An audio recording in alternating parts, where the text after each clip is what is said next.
வடிவெல்லாம் நல்லவர் கிடையாது, தூக்கு அப்படின்னு சொன்ன. குமர வடிவேல் கிடையாது என் பேரு, வெறும் வடிவேல் தான்.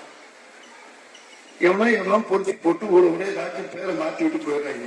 4 நாள் இங்க இழுத்துக்கிச்சு நாக்கு தள்ளு வாயில நுழைஞ்சு நேற்றுக்கிட மிஸ் ஆன மாதிரி ஆகி போய் எங்க அம்மா மறுபடியும் கதையை பிள்ளைட்டிட்டு போய் நான் ரொம்ப ரொம்ப எளிமையான குடும்பத்துல பிறந்தவன். எப்படி இதெல்லாம் காமெடி நான் வந்தேன் அப்படிங்கிறதுலாம் எல்லாருக்கும் உங்களுக்கு தெரியாது. இப்ப படிக்கும்போது கூட என்னுடைய நண்பர்கள் சொன்னாங்க, குமர வடிவேலு அப்படின்னாங்க.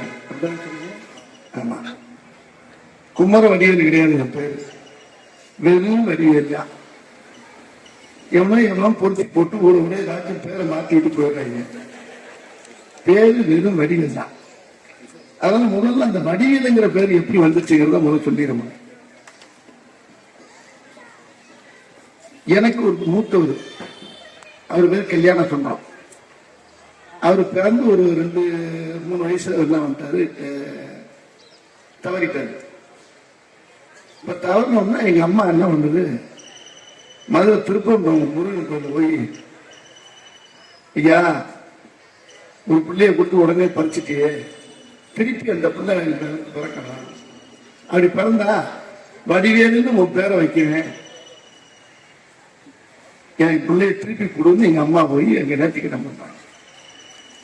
இப்ப நேர்த்திக்கடன் பண்ணும்போது அப்ப நான் ரத்தத்திலே கிடையாது, அப்படி பிறந்தா வடிவேல்னு என் பிள்ளைக்கு பேரை வைக்கிறேன்னு சொல்லி அந்த அம்மா போய் திருப்பரங்குன்றம் கோயில்ல அந்த முருகன் போய் காலடியில் தினம் போய் அழுது அதுக்கப்புறம் பிறந்த உள்ளதான் இந்த வடிவேல். இந்த வடிவேலுங்கிற பேரை வச்ச உடனே என் தாய் மாமன் வந்தார்.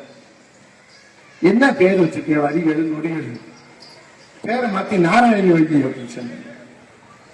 நாராயணன் வைக்கவா, நான் நேர்த்திக்கடன் பண்ணி வடிவேல் வச்சிருக்கேன், நாராயணன் நாராயணன் வடிவெல்லாம் நல்லவர் கிடையாது, தூக்கு அப்படின்னு சொன்னேன்.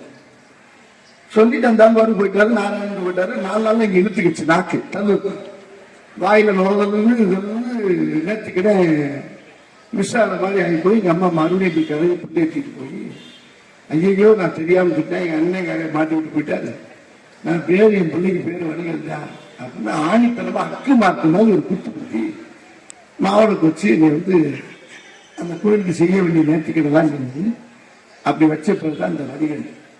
இந்த வடிவேலுங்கிற வார்த்தை எங்க அம்மா சொன்ன வச்ச பேரு.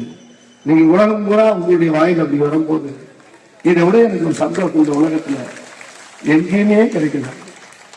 சாதாரண நம்ம நினைச்சோம்னா நான் தெய்வம் தான், எல்லா மக்களுக்கும் தெய்வம் தான், எல்லாமே இறைவனை கும்பிடணும் தான்.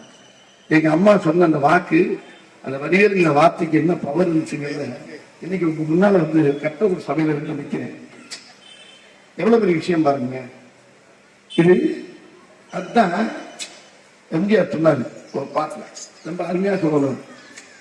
கற்றவன் சபையில் உனக்காக தனி இடமும் தர வேண்டும், கற்றவன் சபையில் உனக்காக தனி இடமும் தர வேண்டும், உன் கண்ணீர் ஒரு துணி நீர் வந்தாலும் உலகே அள வேண்டும்.